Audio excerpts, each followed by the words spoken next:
BA तृतीय वर्ष में निर्धारित दूसरे गीता के दूसरे तीसरे अध्याय का क्रम अध्ययन का चल रहा है।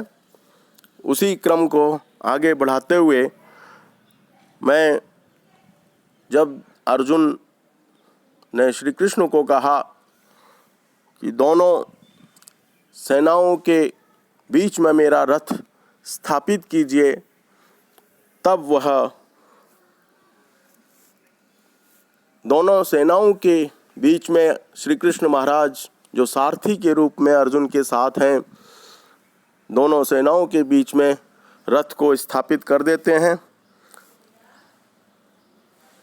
तदनंतर दोनों सेनाओं के मध्य शोक करते हुए करणीय धर्म की पिपृच्छा से धर्म का निर्णय करने में मोहित चित्त हुए अर्जुन से श्री कृष्ण मुस्कुराकर यह वचन कहने लगे। असोच्यानन्वसोचस्त्वं प्रज्ञावादांश्च भाषसे गतासु न गतासुश्च नानुशोचन्ति पंडिताः। हे अर्जुन, जो शोक करने योग्य नहीं है अथवा जो सोचने योग्य नहीं है उन पर शोक करता है या सोचता है और बुद्धिमानों की तरह बातें करता है। जिनके प्राण चले गए हैं और जो जीवित हैं उन दोनों के विषय में पंडित लोग शोक नहीं करते या सोचते नहीं हैं। इसके अतिरिक्त अनेक मार्मिक एवं तात्विक श्लोकों में गीता के प्रतिपाद्य विषय को अर्थात प्राथमिक धर्म को बताया गया है। वे सब दार्शनिक तथ्य अनेक धर्मों में से उस समय किया जाने वाला सामयिक कर्म वर्तमान धर्म का ही प्रतिपादन करते दृष्टिगत होते हैं। अर्जुन ने भी गीता के दूसरे अध्याय के 7वें श्लोक में यह कहते हुए श्री कृष्ण से जिज्ञासा की है कि धर्म का निर्णय करने में मोहित चित्त वाला पृच्छामि त्वाम धर्म सम्मूढ़ चेताः, मैं आपसे धर्म का वर्तमान स्वरूप अर्थात जो इस अवसर पर किया जाने वाला कर्म है वह पूछता हूँ। इससे यह ज्ञात होता है कि अर्जुन को इस बात पर कोई संदेह नहीं है कि विमूढ़ावस्था में उसके द्वारा जो बोला जा रहा है वह धर्म भिन्न कुछ भी नहीं है। फिर भी श्री कृष्ण मुझे नपुंसक मत बन जैसे कठोर शब्दों का प्रयोग कर रहे हैं, तो इस समय कर्तव्य धर्म कुछ और भी हो सकता है। इस संभावना में श्री कृष्ण की इतनी तीव्र प्रहारोत्पादक वाणी को सुनकर वह हतप्रभ हो गया है। इसलिए वह पुनः अपना धर्म पक्ष और अच्छे ढंग से प्रस्तुत करता है। यह प्रस्तुतिकरण और प्रस्तावना गीता के प्रतिपाद्य विषय प्राथमिक धर्म का निर्धारण करती है तथा अर्जुन के मुख से भी धर्म की जिज्ञासा का प्रश्न इस बात की पुष्टि करता है। गीता के अंतिम अध्याय के अवसान पर भी श्री कृष्ण अर्जुन को यह कहते हुए धर्म का प्रतिपादन करते हैं कि सर्वधर्मान परित्यज्य मामेकम शरणम व्रज। गीता के 18वें अध्याय का ये 66वां श्लोक है।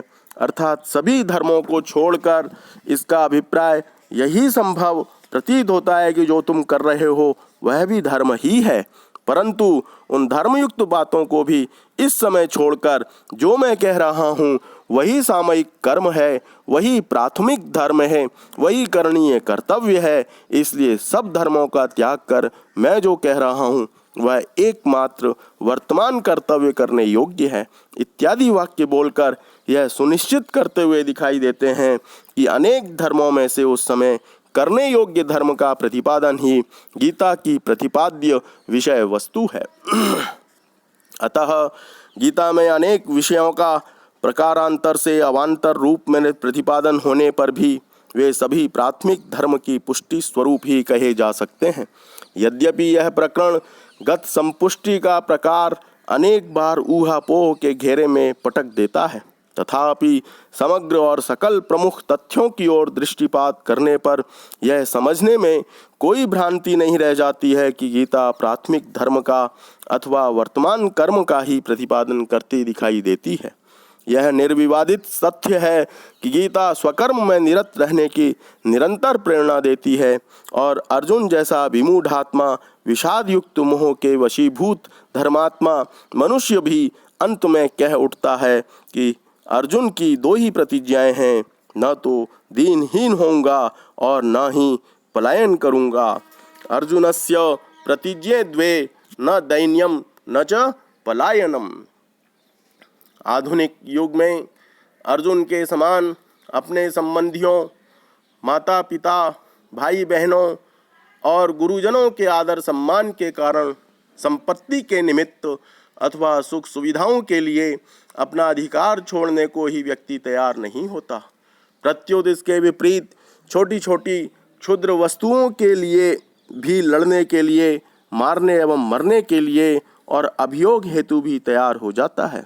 न केवल इतना ही, अपितु अपने भाइयों की, बहनों की संपत्ति को हड़पने के लिए नानाविध कुटिल चालें चलकर अपनी दूषित मनोवृत्ति और कुवृत्त प्रवृत्ति का व्यवहार प्रदर्शित करता है। वह अर्जुन द्वारा युद्ध क्षेत्र में प्रोक्त धर्म की बातों को कैसे समझ सकता है? वह तो श्री कृष्ण के उपदेश की आड़ में अपनी कलुषित भावनाओं को आरोपित करके लड़ाई को नैतिक बताने से भी नहीं चूकता। इसलिए अर्जुन ने जो रण क्षेत्र में कहा वह धर्म है, इसका समर्थन कैसे कर सकता है? परंतु वस्तुतः अर्जुन धर्मात्मा है। वह मोहग्रस्त होता हुआ भी मारने में नहीं, मरने में विश्वास व्यक्त करता है, जबकि वह रण बांकुरा है, धीर है, वीर है, साहसी है, कुशल विजयी योद्धा है, सभी को युद्ध में पराजय का मुख दिखाने वाला है। श्री कृष्ण ने जब 5 गांव मांगकर भी सफलता को समक्ष नहीं देखा, तब युद्ध अपरिहार्य हो गया। तदनंतर अर्जुन का वह रूप, धर्मात्मा वाला चेहरा, क्षमाशील और सहिष्णु चरित्र एवं सरलता की चाल वाली धर्म यात्रा श्री कृष्ण को उचित नीति युक्त दिखाई नहीं दी और अर्जुन को युद्ध करने की प्रेरणा प्रदान की। अतः गीता का सार प्रथम श्लोक में ही निहित है। यहाँ यह कहना भी बहुत आवश्यक लगता है कि गीता में जिस प्रकार से श्री कृष्ण जी ने अर्जुन को युद्ध के लिए प्रेरित किया है, उसके दुख को, उसकी मनस्थिति को, मनोभावों को और उस समय उसकी विषम परिस्थिति को और कायरता को, भयावहता को और उसके आत्मीय लोगों के साथ संबंध और प्रेम को दूर किया है, मोहाविष्ट मोह को दूर किया है, शोक को दूर किया है। ऐसे अवसर पर श्री कृष्ण ने अर्जुन को ततो युद्धाय युज्यस्व, इसलिए तू युद्ध के लिए उठ खड़ा हो, जिस तरह के वाक्य बोले गए हैं, उससे यह आरोप लगता है श्री कृष्ण पर कि अर्जुन को श्री कृष्ण ने भड़काया है। यह आक्षेप है श्री कृष्ण पर। लेकिन मैं बड़ी विनम्रता के साथ यहाँ निवेदन करना चाहता हूँ कि गीता प्रवृत्ति मार्ग नहीं है, निवृत्ति मार्ग है। श्री कृष्ण ने तो वो वैसे ही योद्धा है, रणबांकुरा है, विजयी होने के लिए तैयार रहता है। जब जब युद्ध की बात आती है तो हर्षित होता है, हर्ष से रोमांचित होता है और युद्ध के लिए तत्पर होता है। परंतु यहाँ अपने लोगों को देखकर उसके मन में मोहाविष्ट होकर के जो शोक पैदा हुआ है, जो मोह पैदा हुआ है, उसको श्री कृष्ण महाराज जी ने बड़े सारगर्भित आत्मा के आधार पर, कर्म के आधार पर, शूरवीर के कर्तव्य के आधार पर, धर्म के आधार पर, प्राथमिक कर्म के आधार पर, रण क्षेत्र में जो तुम्हारा कर्म क्षत्रियों का है उसके आधार पर अपनी बात कही है, जो बहुत धर्मोचित है, आवश्यक है और वरीयता क्रम में प्राथमिक धर्म के रूप में निर्धारित है। इसलिए पहले गीता का जो श्लोक है, पहला श्लोक, उसमें भी एक अर्थ निकलता है, जिस धर्म क्षेत्रे कुरुक्षेत्रे समवेताः युयुत्सवः मामकाः पांडवाश्चैव किमु कुर्वत संजय। श्लोक के प्रथम 2 पद में से क्षेत्रे क्षेत्रे पद को पहले रखकर अर्थ करें। क्षेत्रे क्षेत्रे धर्मपूर्वकम कर्म कुरु, अर्थात प्रत्येक क्षेत्र में उस स्थान का, उस अवसर का, उस समय का, देश काल परिस्थिति का जो धर्म है वह सामने रखकर ही कर्म में प्रवृत्त होना चाहिए। यही गीता का प्रथम श्लोक संपूर्ण गीता के निष्कर्ष को सार के रूप में, प्राथमिक धर्म के रूप में अभिव्यक्त करता दिखाई देता है। यही गीता का प्रमुख प्रतिपाद्य विषय है। आज के लिए इतना ही पर्याप्त है।